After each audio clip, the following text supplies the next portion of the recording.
ఏంటి సార్, ఇంట్లో ఉండాల్సిన టీవీ రిమోట్ ఆఫీస్ టేబుల్ మీదకి వచ్చింది? రిపేర్ చేద్దామని తీసుకొచ్చా ఆఫీస్కి. వెయిట్, పిన్ ఉంది దీనికి? Charging pin. రిమోట్కి ఛార్జింగ్ పిన్తో పని ఏంటి sir? Rechargeable remote. What? Yes, యాక్చువల్గా ఈ రిమోట్ బ్రేక్ అయిపోయింది. బ్రేక్ అయిపోయిన తర్వాత దీంట్లో మనం నార్మల్గా డబుల్ సెల్ వేస్తాం కదా, యా. ఆ సెల్ వేసినప్పుడు జస్ట్ 2-3 డేస్లో ఛార్జింగ్ అయిపోతుంది. లేకుండా షార్ట్ సర్క్యూట్ అయింది బోర్డులో. అండ్ కొత్త రిమోట్ కొందామంటే మ్యాజిక్ రిమోట్ సో 1800 రూపీస్ ఏమో చూపించింది ఆన్లైన్లో.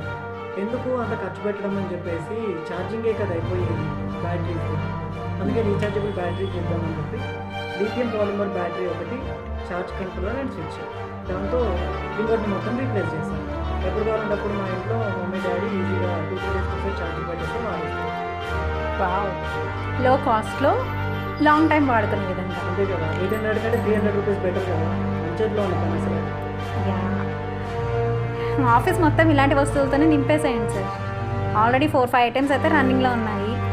నెక్స్ట్ వీడియోస్ వాటినే చేద్దాం. Okay, waiting sir. వెరీ ఇంట్రెస్టింగ్గా ఉన్నాయి మీ వీడియోస్, మీరు క్రియేట్ చేసే ఐటమ్స్ అన్నీ కూడా. We are also waiting.